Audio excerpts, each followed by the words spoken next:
ناظرین، بجٹ پر بات کرنے سے پہلے بات کرنی پڑے گی ایران امریکہ کی، اور اس کا معاشی ایک جو اثر پاکستان کے اوپر آ سکتا ہے، اکنامک امپیکٹ، اس کے اوپر بات کریں گے۔ اگر اگلے 24 گھنٹے میں معاہدہ ہو رہا ہے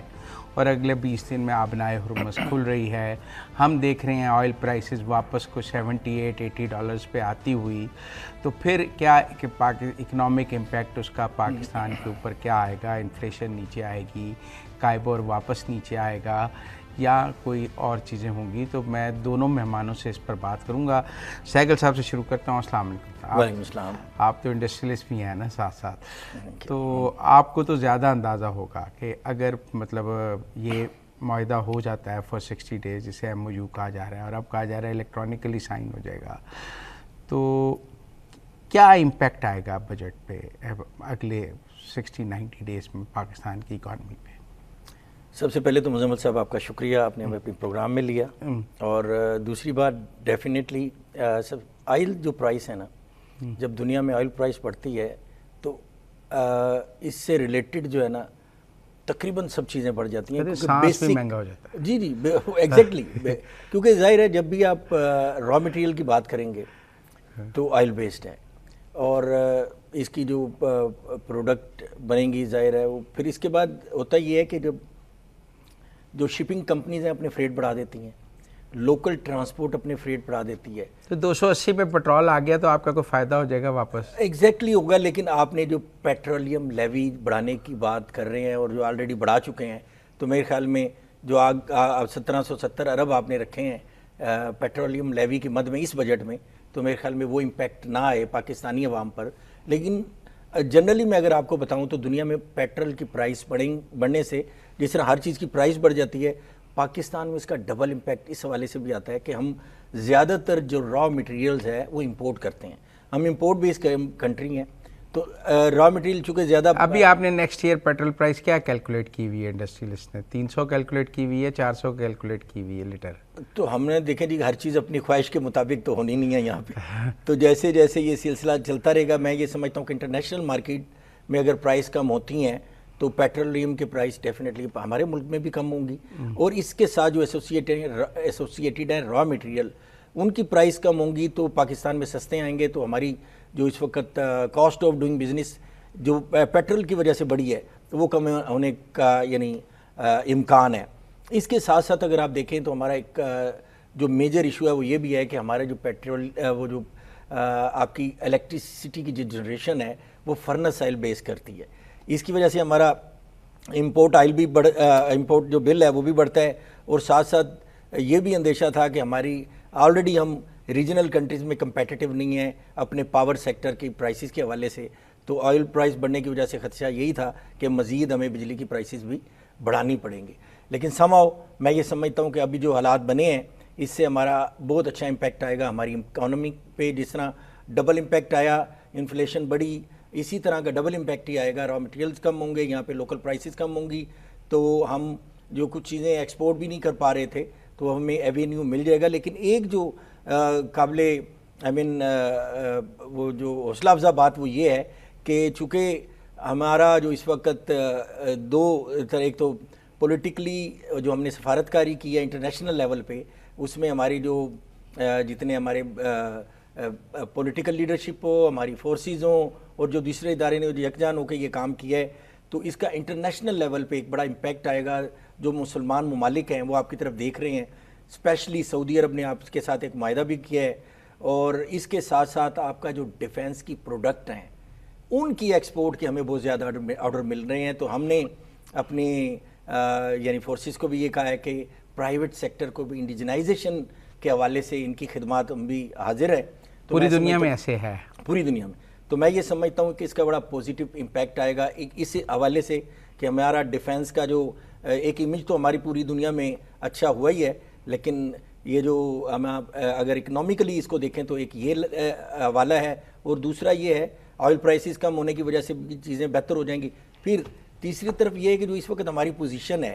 ہم دونوں ممالک کے درمیان ثالثی کا جو کردار ادا کر رہے ہیں، اس میں ہمیں اپنی ایک نیگوشیشن لیول کو بھی بہتر کرنا ہے، اکنامک فائدہ بھی، اکنامک فائدہ ہمیں اٹھانا جو بیکاز ہمیں اب ایک اچھا نیگوشیٹر بننا چاہیے، کیونکہ ہم نے ماضی میں یہ دیکھا کہ رشیا اور افغانستان کی جنگ میں بھی یا افغانستان اور امریکہ کی جنگ میں بھی پاکستان کا بڑا کردار رہا ہے، لیکن ہم اس حوالے سے اس سے وہ فائدہ نہیں اٹھا سکے. تو میں یہ مانتا ہوں کہ اس وقت جو ہے ہمیں امریکہ سے اپنا ٹیرف نیگوشیٹ کرنا چاہیے کہ ہمیں اس ٹیرف میں مزید ڈسکاؤنٹ دیں تاکہ ہم اپنی ایکسپورٹ جو ہے، کیونکہ امریکہ ان ممالک میں شامل ہے جہاں ہماری ایکسپورٹ کافی زیادہ ہے اور ایکسپورٹ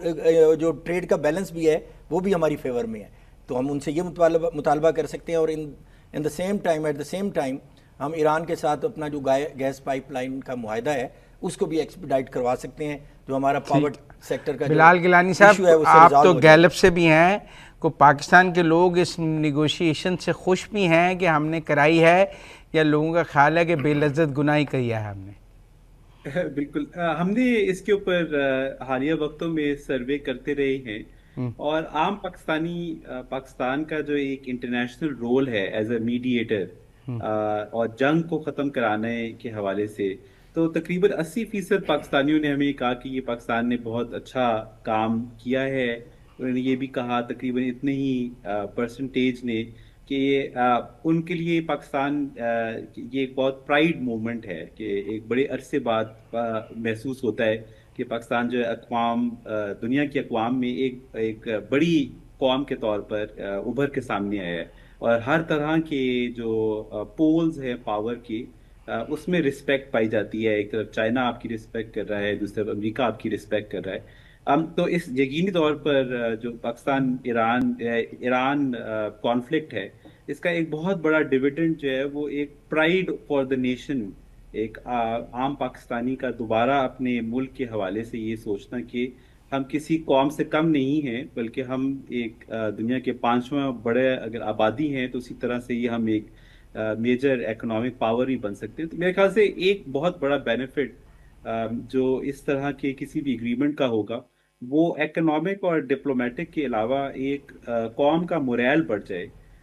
تو اتنی بڑی قوم 25 کروڑ کی پاکستانیوں کی اگر موریل بڑھ جائے تو وہ آج میں پہلے سے زیادہ محنت کریں، پہلے سے زیادہ سیونگ کریں، پہلے سے زیادہ انویسٹمنٹ کریں، کیونکہ انہیں محسوس ہو کہ ہم ایک امپورٹنٹ اگر پولیٹیکل پاور ہیں تو اکنامک پاور بھی بن سکتے. تو میرے خیال سے ایک میجر ڈیویڈنڈ جو ہے وہ ایک ہوپ کا ڈیویڈنڈ ہے. تو 80% پاکستانی آپ کے خیال میں اس کے حق میں تھے، ہمارے نیگوشیٹنگ رول کے حق میں تھے، پازیٹیو لے رہے تھے، اس کو لے رہے تھے. ٹھیک ہے، تو اس معاہدے کے بھی لوگ حق میں ہیں کہ یہ معاہدہ ٹھیک ہو رہا ہے، اچھا ہے، اس کی بھی ایکسیپٹیبلٹی ہے؟ جی بالکل. عام پاکستانی جو ہے وہ ایک طرف تو ڈپلومیسی اور پالیٹکس کی طرف دیکھتا ہے، اور دوسری طرف وہ پھر اپنی اکنامکس اور اپنے جو اس کے بجٹ کے مسائل ہیں اس کے حوالے سے سوچتا ہے.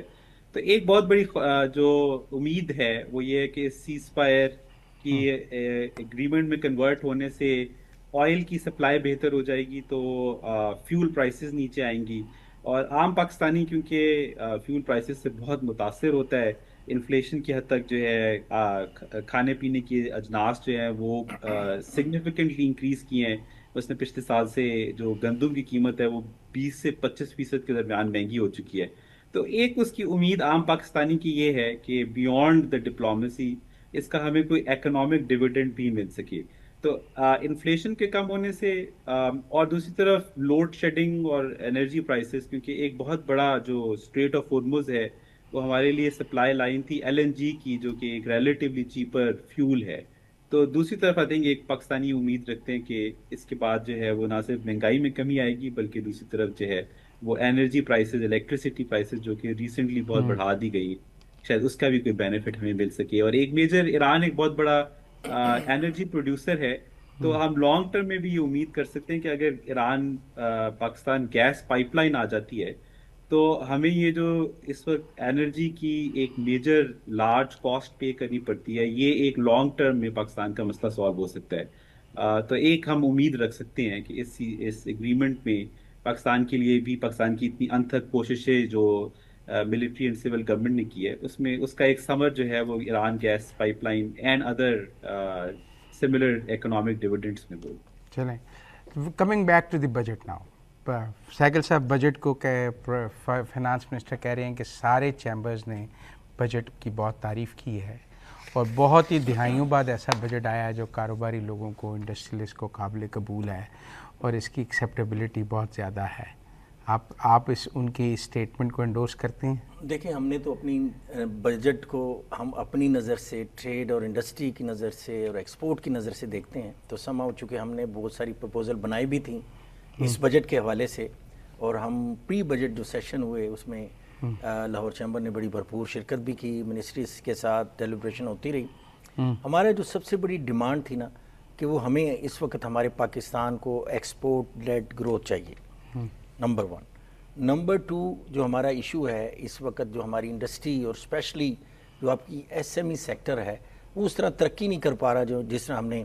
ریجنل کنٹریز میں دیکھتے ہیں. کیونکہ جو ایس ایم ایز ہیں وہ بیک بون کہلاتی ہیں اکانومی، اسمال میڈیم انٹرپرائز، چھوٹی انڈسٹری. آپ کی معاشی ترقی کا جو سفر ہے نا وہ ان سے شروع ہوتا ہے. پھر ظاہر ہے چھوٹے لیول سے جب انڈسٹری گروم کرتی ہے پھر وہ ہائی ٹیک میں جاتے ہیں لوگ، لارج اسکیل انڈسٹری میں جاتے ہیں، تو پھر اپ ٹو سو آن. پر آپ سب تو اب ریئل اسٹیٹ میں چلے گئے ہیں نا، اب آپ انڈسٹری میں تو یقین ہی نہیں دیکھیں رکھتے ہیں. آپ تو اب ہاؤسنگ سوسائٹیاں بنانے میں زیادہ یقین رکھتے ہیں، انڈسٹری لگانے میں کم یقین. مزمل صاحب دیکھیں کوئی بھی جو بزنس مین اپنی انویسٹمنٹ کرتا ہے نا وہ سوچتا ہے کہ مجھے کس سیکٹر سے پیسہ کمانا ہے. تو آپ نے جو یہ جو انوائرمنٹ ہے وہ کریٹ کرنا حکومت کا کام ہے. وہ ایسی انوائرمنٹ کریٹ کرتی ہے کہ آپ کو کس سیکٹر میں آپ کو فائدہ نظر آ رہا ہے. تو اٹ ڈپینڈز. آپ دیکھیں دنیا میں ہائی ٹیک انڈسٹری کے لیے اس وقت جو ہمارے ریجنل کنٹری میں، اگر آپ چائنا کو دیکھیں اور اپنے تائیوان، اور اگر آپ دوسرے فارسٹ کنٹری کی اگر مثال لیں، تو انہوں نے اپنی ترقی کا سفر ایس ایم ای سے شروع کیا، اور انڈسٹری میں اب ہائی ٹیکنالوجی میں وہ اسمارٹ فون بنا رہے ہیں. اور اس ہم نے ریئل اسٹیٹ سے شروع کیا، ہم ہاؤسنگ سوسائٹی. آپ پہلے انڈسٹری میں اپنی ٹیکسٹائل سیکٹر کو دیکھ لیں. ہم تو ہمارے جو فیصل آباد کو پاکستان کا مانچسٹر کہا جا سکتا تو آپ نے پالیسی دی، آپ نے اپنا کاسٹ آف ڈوئنگ بزنس کم کر دیا، آپ نے اپنا پاور کا ٹیرف اتنا بڑھا دیا، آپ اپنی کاٹن کی پروڈکشن کم کر دی، اور صرف پروڈکشن کم کر دی بلکہ جو کاٹن کی کوالٹی ہے. پر اس بجٹ سے آپ کو لگتا ہے ایکسپورٹ بڑھے گی؟ جی اس میں ہماری جو بیسک ڈیمانڈ تھی نا، ایک تو آپ ایکسپورٹ کو پروموٹ کرنے کے لیے جو سپر ٹیکس ختم کر دیا گورنمنٹ نے، پھر ساتھ میں جو ایڈوانس انکم ٹیکس تھا وہ 2% کی جگہ 1.25% کر دیا ہے. تو حکومت نے اپنی طرف سے بڑی کوشش کی ہے. اس کے علاوہ 40% کا ریلیف ہے. ہاں جی. تو لیکن اس میں جو ایک ہماری ڈیمانڈ تھی فائنل ٹیکس رجیم جو ہے فل اینڈ فائنل بیسک سٹیج پہ ان کو کر دیں، جس کی وجہ سے ہماری ایکسپورٹر کو فائدہ ہو. وہ تو گو کہ حکومت نے نہیں مانی. لیکن دوسرا جو بڑا انسینٹیو آپ کو دیا گیا ہے ریئل اسٹیٹ سیکٹر میں، اس میں کوئی شک نہیں ہے کہ جس نے آپ نے کہا کہ وہ ایک نان پروڈکٹیو انویسٹمنٹ ہے، لیکن دنیا میں نا اب اس کے ساتھ بہت ساری انڈسٹریز الائڈ کر گئی. 40 سے ابو جو سیکٹر ہے کنسٹرکشن کے، وہ اس کے ساتھ الائن ہو گئے ہیں. اور دنیا میں اب اگر آپ دبئی کی میں مثال آپ کو دیتا ہوں، اس میں جو لاسٹ ایئر دبئی میں جو ریئل اسٹیٹ سیکٹر میں انویسٹمنٹ ہوئی ہے 125 بلین $US ہوئی ہے. تو آپ اندازہ کریں کہ اتنا پوٹینشیل اس سیکٹر میں موجود ہے. تو ہمارا جو پیسہ یہاں سے ڈرین ہو کے دبئی جا رہا تھا وہ بھی رکے گا، اور اپنی لوکل انویسٹمنٹ میں جو ہم اپنے لوکلی، لیکن گورنمنٹ کو یہ چاہیے اس میں ایک تو ریفارم، ایک سائڈ پہ آپ نے ٹیکسیشن میں کم کیے، دوسرا اس میں ریفارمز کریں. اس میں جو پیسہ جو باہر جاتا ہے وہ 2-3 ایشو ہیں. ایک تو ہماری کاسٹ آف ڈوئنگ بزنس کی وجہ سے باہر جاتا ہے، پھر لوگوں کے پاس سیکیورٹی نہیں ہوتی. آپ نے اپنی ہاؤسنگ سوسائٹی کے اگر سکینڈل اٹھا کے دیکھ لیں تو آپ کو کسی بھی سیکٹر سے زیادہ یہی ملے گا کہ لوگوں کے ساتھ بے ایمانی ہوئی ہے. نمبر ایک بات میں اس میں پھر اپنی بات کو وائنڈ اپ کروں گا. ہم نے اپنا ایگریکلچر سیکٹر اس سے تباہ کیا ہے، اس ہاؤسنگ سوسائٹی کو. تو براؤن اور گرین کے چکر، براؤن اور گرین کے چکر. اب ہمیں کرنا یہ ہے کہ ہم گو کہ یہ ساری چیزیں ہم کر رہی ہے، گورنمنٹ نے اس سیکٹر کو جو ہے فیسیلیٹیٹ کیا ہے، لیکن اس کے ساتھ ساتھ آپ نے ڈائریکٹ کرنا ہے کہ اب ہم نے اپنی کنسٹرکشن کرنی ہے ورٹیکل، ہوریزنٹل کنسٹرکشن کی طرف نہیں جانا، تاکہ دنیا میں اب جو ماڈل ہے ورٹیکل کنسٹرکشن کی طرف جا رہے ہیں. تو ہمیں بھی یہ چاہیے تاکہ کم سے کم زمین استعمال ہو اور زیادہ سے زیادہ اس کے اوپر ہم کنسٹرکشن کر